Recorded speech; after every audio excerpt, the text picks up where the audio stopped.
and welcome. Female Frodo Baggins here with another review for a movie that I'm sure most of you have not seen and will never see, given how it is projected to bomb at the box office over the weekend and, no less, become one of the biggest Pixar bombs in history because of the sheer amount of money that was spent on it.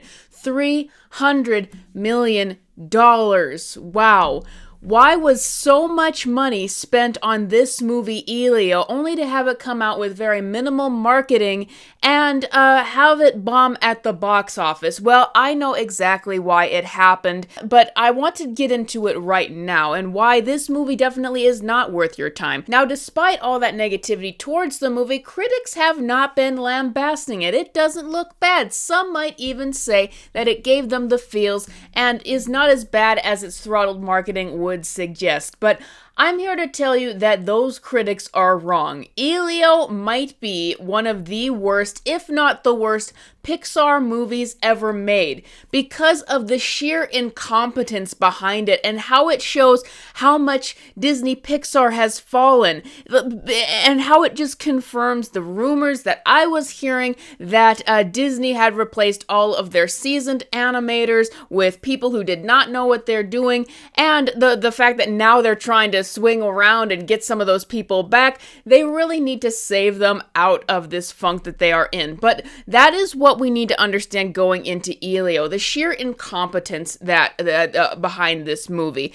Now, it is one thing to make a film that isn't well written and is not interesting, which I would also attribute to Elio as well. But what I want to talk about first is the animation. Now, I heard a review going into this video that also called Elio the worst Pixar movie ever made. And that video really just narrowed in on the animation and how this movie completely abandons basic animation and filmmaking principles. Now, if you have done any sort of filmmaking or filmmaking study at all, as I have done, then you will know this very basic rule, the rule of thirds. What is the rule of thirds? It's that you should position your character, your subject, your action in the either left or right third of the screen. Why? Because it forces the audience's eye to move to that angle. It forces them to move to whatever off-center angle it is and continuously engage with the action. Now, this is just one of the most basic rules of filmmaking that anyone knows. It's not that there aren't times that you do position your subject in the center depending on what you want to say with your film, and I have done that, but as a typical rule, you will put them in either the left or right of the frame because it keeps things interesting. Placing your subject at the center should only be done at certain times. So when I heard that review, I kept that in mind going into the film because I heard that this film abandoned the rule of thirds and portrayed everything at the center. But when I saw the film, that review only slightly prepared me for what? Because yes, everything in Elio is portrayed dead center in the film to a distracting level, to an almost comical level. A character is talking, dead center of the screen. Switch to the other character talking, dead center of the screen. A character is doing something, dead center of the screen. You have to look over and see what's happening on a screen, dead center of the screen. An object that they want you to see is floating through the air, dead center of the screen. A character is sitting down in a chair, dead center of the screen. See some people walking and talking on the other side, cut to that, dead center of the screen. Everything, like 98% of this movie is all filmed or animated so that the action, the characters, what you're supposed to be looking at is in the direct middle of the screen. It got so bad, it was distracting and even laughable at one point because I was like, are they going to cut to an extreme close-up of the person to the dead center of the screen? Yes, it did it over and over and over again. I can only show you clips, I suppose, from the trailers to demonstrate this, but it is such a jarring experience watching this movie. For whatever reason, the animators just decided to animate everything with the composition of everything at the dead center of the screen. And I was wondering, is this really because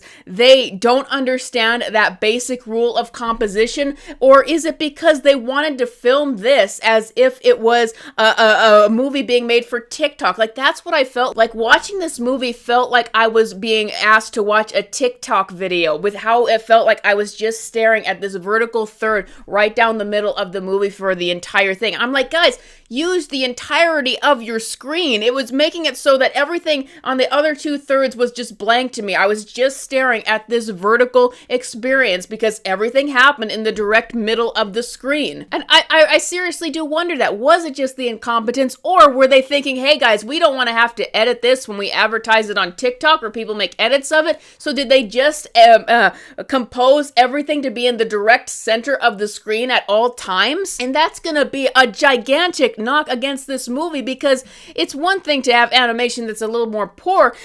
It's another thing to completely abandon basic concepts of animation, but this should not be happening in a Disney Pixar movie, that these are supposed to be the top of their game.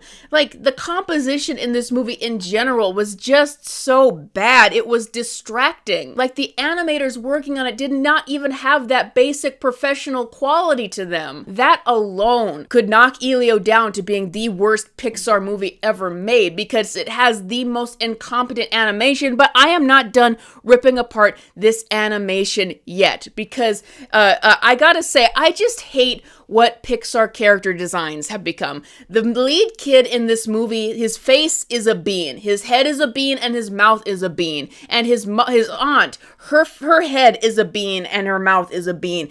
Characters' heads are just shaped like beans in these movies, and they just look so unappealing. And I am really tired of the mouths of these characters, or being like these voids with teeth that open up each time.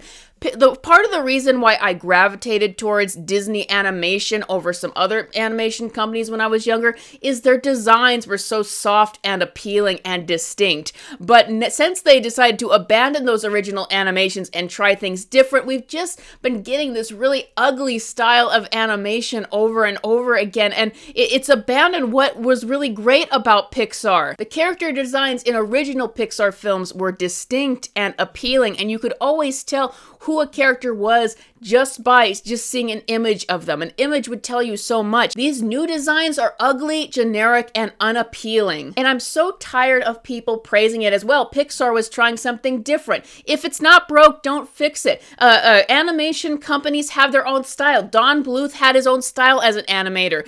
Walt Disney had his own style of the way the characters would be drawn. Pixar had its own style. It was a good thing that did not need to change. And by experimenting with these new styles, they've just made them worse. So none of the designs of the characters are appealing, distinct, or memorable. A lot of them later on, as you start to see all the weird designs they came up for the aliens, once again, none of them convey a personality, and they're completely forgettable. But moving away from the animation for a second now, because it is just terrible animation, and none of it drew me in, and none of it was inspired, none of it was inventive or creative. It just abandoned everything basic about film composition, but the story is awful. Why is the story awful? Well, it goes back to a very generic thing that Disney has done over and over again. The story of a kid who feels like an outcast, who feels lonely, and he feels that he cannot connect with his guardian figure. They have told this story so many times at this point. They needed to do something fresh with it.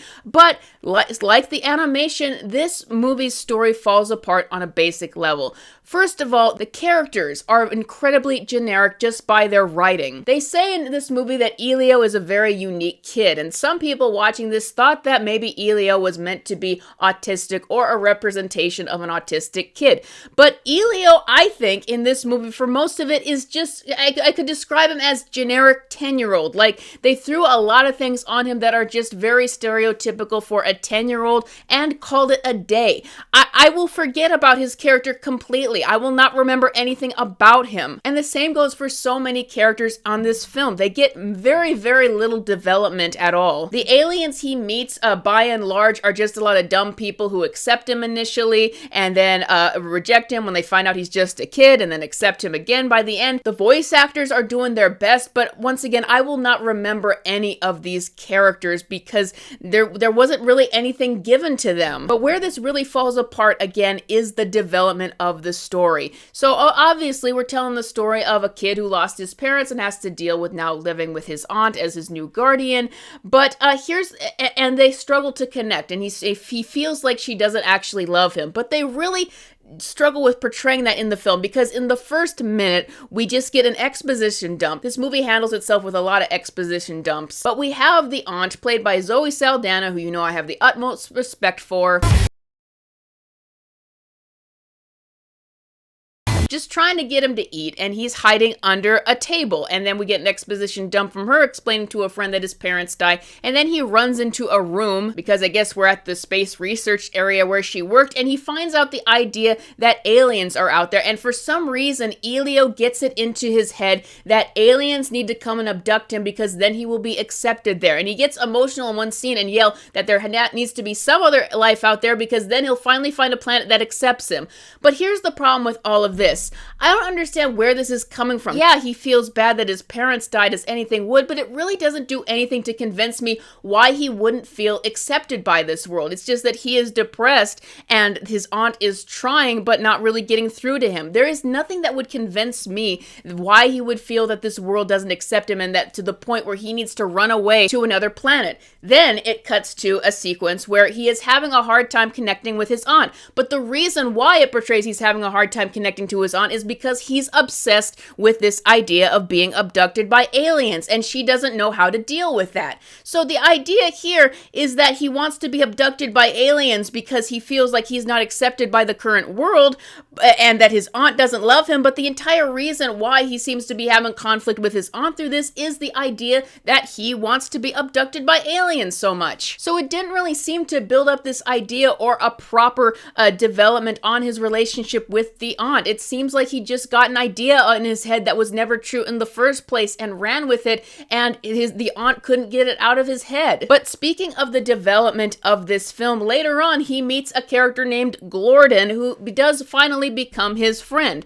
But here's the way that they develop their friendship. They meet, they talk for a bit, there's more exposition dumps on who this character is, and then there's a montage of them playing together, and then all of a sudden they're the best of friends. But guess what? I am not going to feel anything for this friendship. If you want me to feel something with two friends, then you show them meet and develop their relationship throughout the entire film. So in the end, and they do this, when the friend gets in trouble and they're trying to pull on your heartstrings, then it'll actually work because you feel like you know these two friends just as well as they know each other. But that is not the development that they get. They get at most 2 scenes together and a montage, and it's just not enough. I don't actually feel like I've been with these characters on this journey. The development is just glossed over. So when they haven't loaded up the gun and they fire at the end with the emotional cannons, I just don't feel anything. And the same with the aunt. The conflict was on shaky ground to begin with the story writing. In the end, how it's solved is Elio overhears the aunt talking about how she feels lonely too, and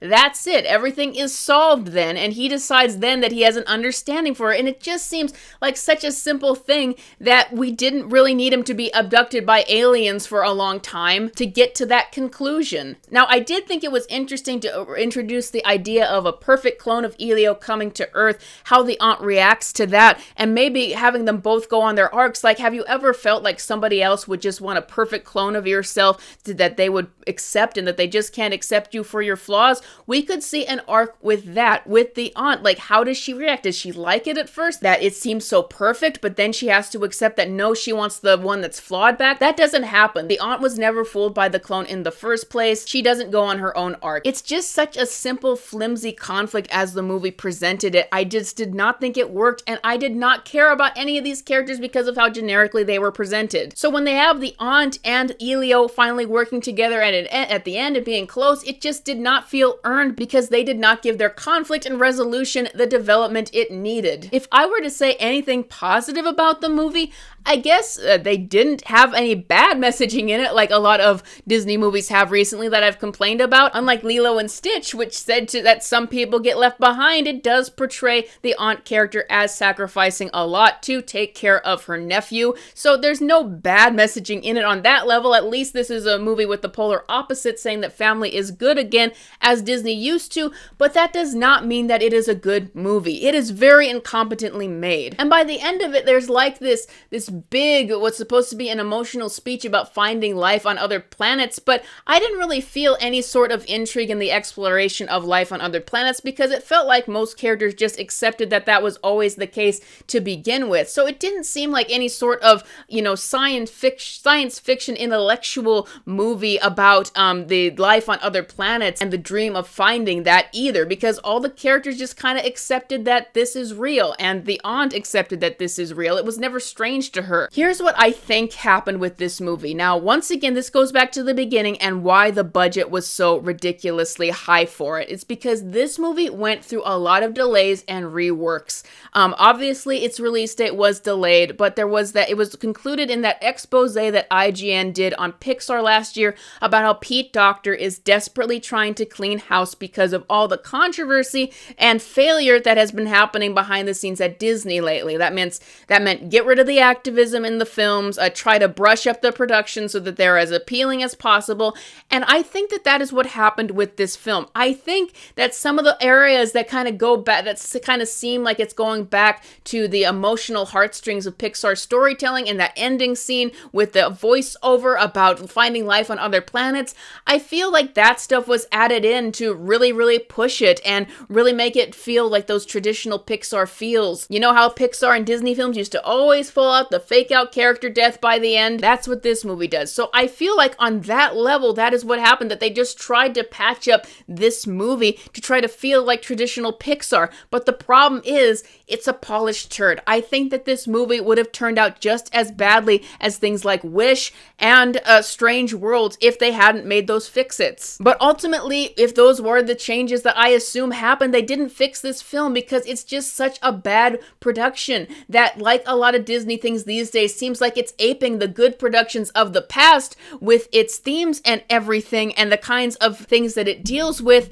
but the animation and the writing is just so much less than, because it's done by people who just don't know what they're doing. I mean, this film is unrecognizable to the films that Pixar used to make. If you had shown me this film in a time capsule 7 years ago and you didn't tell me it was Pixar, I would think it was from some random up-and-coming animation company that just does not have the skill of a major studio. But no, this is what Disney Pixar has become these days. You know why it is because they got rid of the old animators. They got rid of the old people that used to work there and used to have quality control on this stuff, and they brought in the new people who wanted to bring their own voices to stuff. But the problem with that is, by trying to bring in these new people with their creative visions that might not have been good, they got rid of all of the standards that Pixar used to have, that used to keep up that quality of animation and storytelling. So it's another case of you made your bed and you have to lie in it. And this film, this production,